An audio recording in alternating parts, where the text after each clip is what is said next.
কেউ খাবার জোগাতে কাজের সন্ধানে দৌড়াচ্ছে, আবার কেউ অতিরিক্ত খেয়ে খাবার হজমের জন্য দৌড়াচ্ছে। গভীর রাতে কারো বিলাসবহুল গাড়ি থামছে নিষিদ্ধ পল্লীতে, ঘরে অপেক্ষারত স্ত্রী দীর্ঘশ্বাস ফেলছে। কেউ ভাঙা গড়ে থেকে ওই স্ত্রীকে নিয়ে অবিরত সুখের স্বপ্ন বুনছে। কেউ ভাবছে আর কয়টা দিন, ডিভোর্স পেপারে সাইন করলে মুক্তি।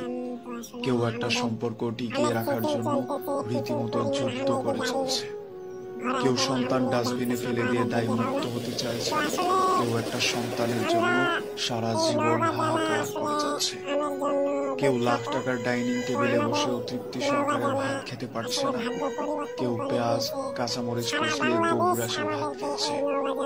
কারো দামি খাটে শুয়েও আবার ঘুমের ওষুধ খেতে হচ্ছে। কেউ আবার হিমেল হাওয়ায় রাস্তায় ওভার ব্রিজে অঘুরে ঘুমোচ্ছে। কারো পড়ার টেবিলে নতুন বইয়ের সমারোহ কিন্তু পড়তে ইচ্ছে করছে না। কেউ পুরাতন বইয়ের দোকান চষে বেড়াচ্ছে পকেট খালি বলে। কেউ দামি গাড়িতে বসে চিন্তা করে সন্তানগুলো মানুষ হলো না এতগুলো সম্পত্তি রাখতে পারবে তো। কেউ পায়ে হেঁটে চলছে আর মনে মনে ভাবছে সন্তানগুলোকে মানুষ করতে পারছে, ওরাই জীবনটাকে এবার গুছিয়ে নেবে।